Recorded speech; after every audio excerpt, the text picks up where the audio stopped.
Ciao tout le monde, j'espère que vous allez bien.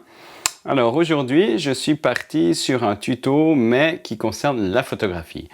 C'est pas mon habitude actuelle en termes de vidéo, mais je trouvais assez sympa de vous dévoiler 5 hacks, 5 techniques ou 5 photos sympas à faire à la maison avec peu de matériel, mais on peut sortir de belles photos. Alors tout de suite, regardez ça, c'est parti.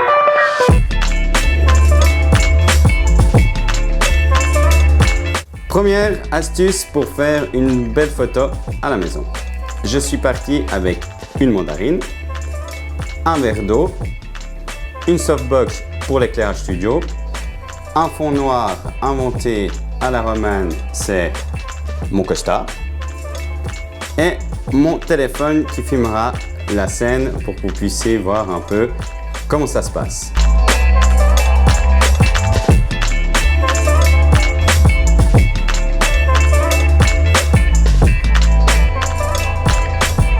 Premier résultat, première photo.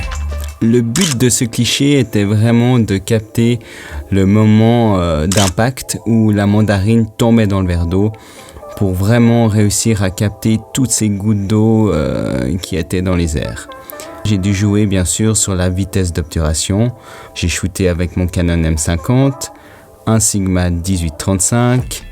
J'étais entre f2 et f4 pour l'ouverture. J'avais une vitesse entre 1/600e et 1/800e de seconde pour avoir un détail presque parfait et un ISO à 600. Et tout ça en mode rafale. J'ai shooté en format RAW et ensuite j'ai édité ça sur Lightroom. Deuxième photo, on va regarder ensemble comment mettre de l'effet sur un portrait. Je vous explique, c'est pas difficile. Alors chez moi en fait j'avais une plaque comme ça de déco. En fait, si vous voulez bien, je vais utiliser, vous voyez, cet effet-là de réflexion avec le soleil pour jouer sur le visage. Alors, regardons tout de suite ce que ça va donner.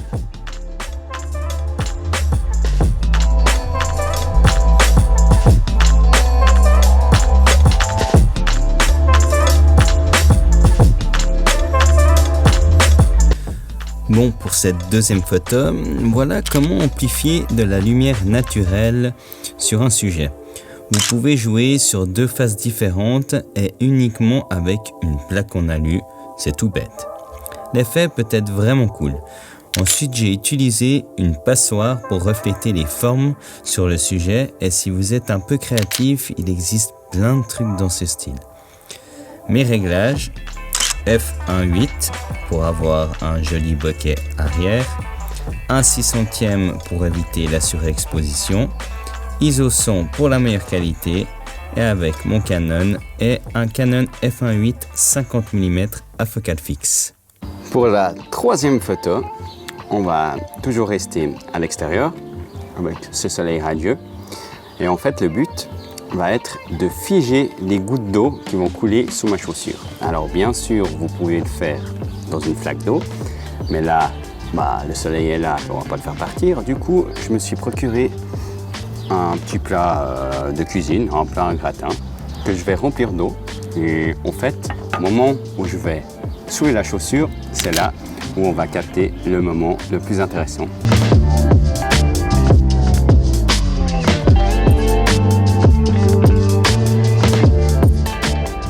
Bon, je vous avoue que c'est pas si facile à shooter au bon moment et surtout de faire une mise au point parfaite. Ce que j'ai fait, c'est de me focaliser sur une seule goutte à l'endroit où je le voulais et de caler ma mise au point à ce moment-là. Ensuite, j'ai mitraillé en rafale pour capter le meilleur moment. Le décor n'était pas ce qu'il y avait de plus fou. C'est vrai que si tu arrives à le faire dans une petite rue sympa, le charme de la photo sera différent. Moi, c'était avec mon costard comme fond noir et sur mon balcon. J'ai pris la photo à f4 pour éviter trop de flou, entre 1/600e et 1 millième de seconde pour le détail, et entre ISO 100 et 400. Et voilà le travail.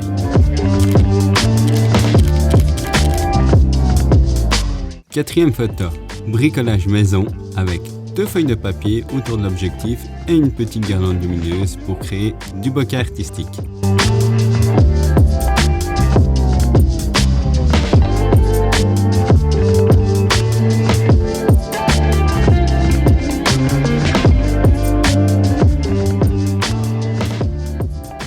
ces photos, j'ai voulu rediriger l'œil humain sur un sujet précis et c'est pour ça que j'ai entouré mon objectif de 2 feuilles papier pour créer une sorte de vignettage blanc. Vous pouvez être créatif avec très peu. J'ai shooté toujours avec mon Canon, mon Sigma 1835 f1.8 pour le bokeh des guirlandes lumineuses, 1/700 de seconde et ISO 500. Et pour cette 5e photo, on va s'amuser à faire du light painting. En quoi ça consiste? C'est simple. Il faut être dans une pièce qui est la plus sombre possible. Vous prenez votre appareil, vous vous réglez sur un temps d'exposition de 5-6 secondes environ. Ensuite, vous prenez une lampe de poche, ce qui est plus facile, et vous dites à une personne, ou même vous tout seul, vous pouvez le faire, vous pouvez vous dessiner autour, vous pouvez faire des petits dessins à côté, et en fait, l'effet de la photo aura vraiment un style plutôt artistique et assez particulier, ce qui peut être vraiment sympa à faire. On y va.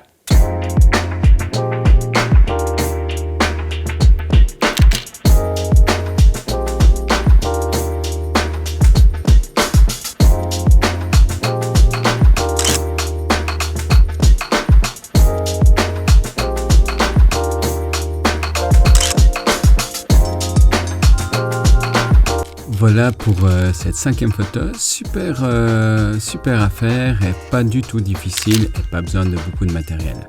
À faire juste attention à ne pas bouger pendant le temps de pause et si possible, mettez-y un retardateur de 2 secondes environ pour éviter toute vibration. Ces photos ont été prises à f15, sans ISO pour une qualité optimale et une pause longue entre 2 à 6 secondes. À vous de jouer maintenant. Voilà, on revient au point de départ après ces 5 hacks photos que vous aviez vus. Maintenant, c'est à vous de jouer. J'espère que ça vous aura plu. Je posterai mes photos sur Instagram. Je vous laisserai le lien en description. Dites-moi en commentaire si ça vous a plu. On se voit bientôt pour une nouvelle vidéo.